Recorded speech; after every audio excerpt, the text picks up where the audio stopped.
Welcome back to part 6 of the museum tour at 96 National Historic Site. Continuing around the room is a wall display case containing a Dutch musket from around 1777 with a leather strap. The barrel of the musket is held on by bands. On the butt plate is inscribed N43. This musket was originally part of the McGee collection. To the right of the musket stands a mannequin of a loyalist from Delancey's brigade.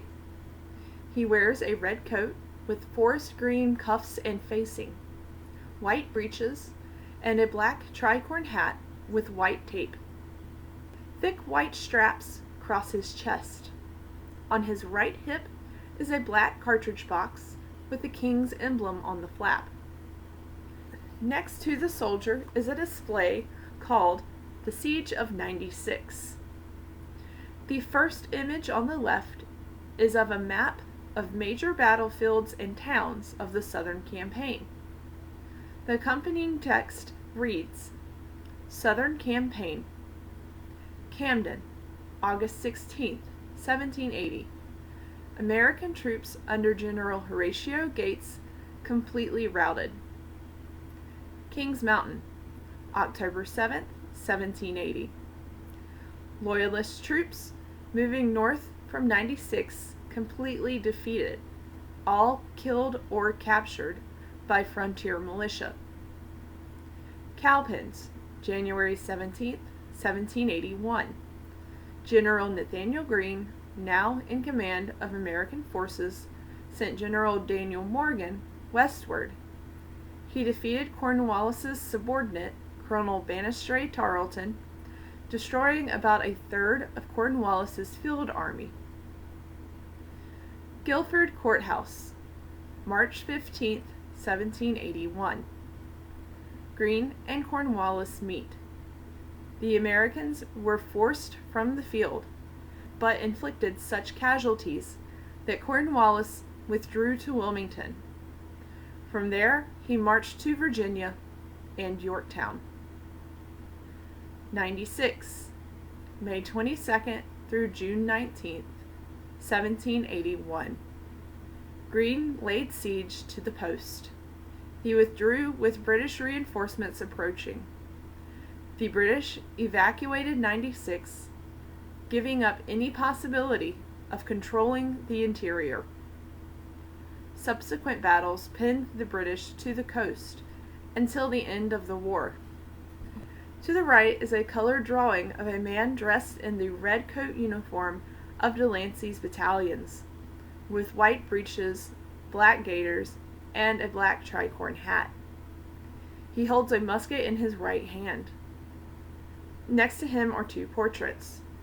The top portrait is of Nathaniel Greene. Commanding the American forces, General Greene was determined to keep his handful of Continental Line troops intact while inflicting casualties on the British. The bottom portrait is of Thaddeus Kosciuszko. The Polish-born officer was the American engineer who conducted the siege of 96. He was wounded during the siege. After the war, Count Kosciuszko returned to Poland, where he fought unsuccessfully for Polish freedom. To the right of Greene and Kosciuszko is a colored drawing of a man dressed in the blue-coated uniform of the Maryland Line, with white gaiters and a black tricorn hat. He also holds a musket in his right hand. At the right end of the panel is a drawing of a cannon. Text beneath it reads, 96. With the exception of one British officer, all the troops on both sides were American. The Loyalists came mainly from New York, New Jersey, and the Carolinas. Patriot forces came from Maryland, Virginia, Delaware, and South Carolina. The Loyalist evacuation ended the career of 96. The one-time trading post, courthouse town, and military post died. In the case below the board is a Revolutionary War artifact collection. This collection of rare artifacts is displayed through the generosity of Mr. Merle A. McGee of Greenville, South Carolina. However, many of the artifacts have been temporarily removed from display for conservation. The ones that remain are as follows: various sizes of grape shot, a hand grenade, a 3-pound cannonball, and a 4-pound cannonball, both found at Fort Charlotte, South Carolina, a penny knife, all-purpose buckles, a 10-pound British cannonball, a British hat badge,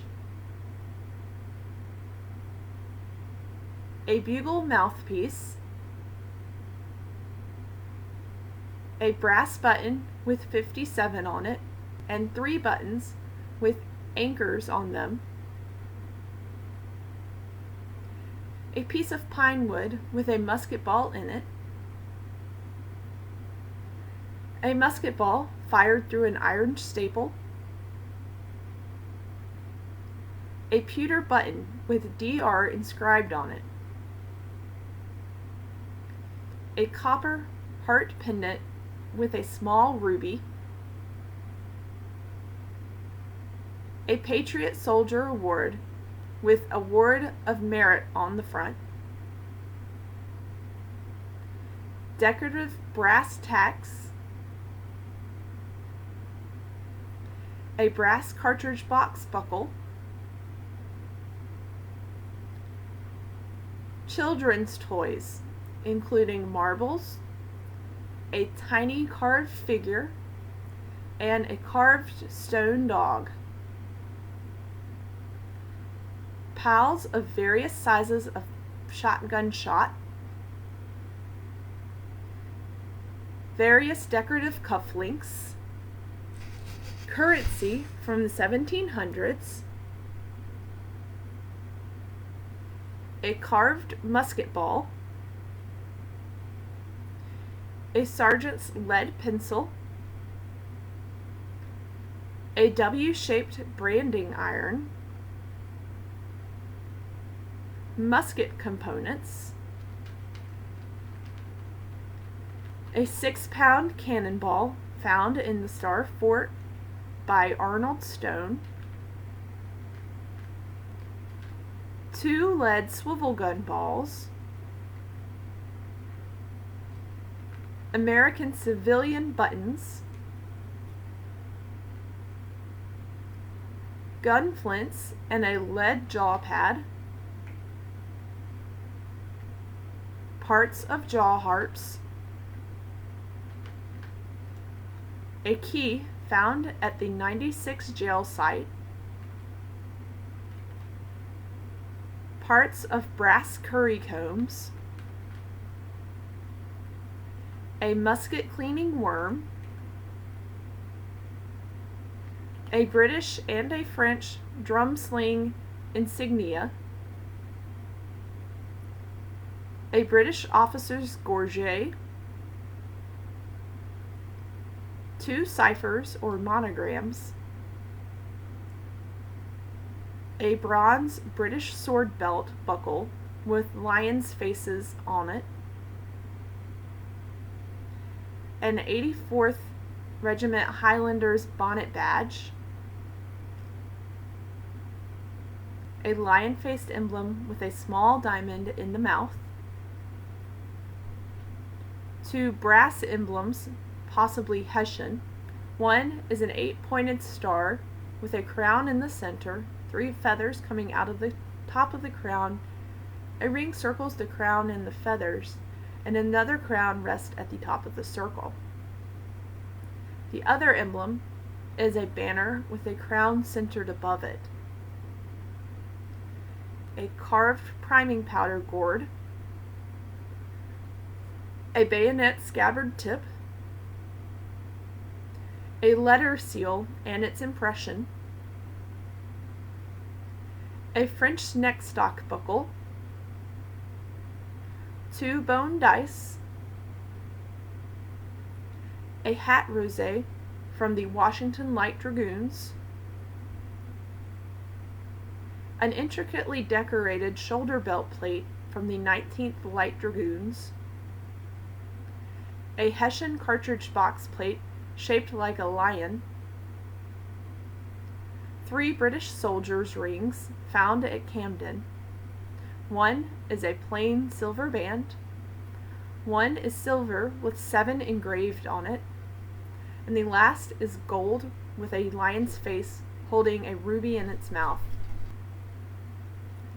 And last, more currency from the 1700s. Thanks for watching, and we will be back later this week with the final video of the museum tour.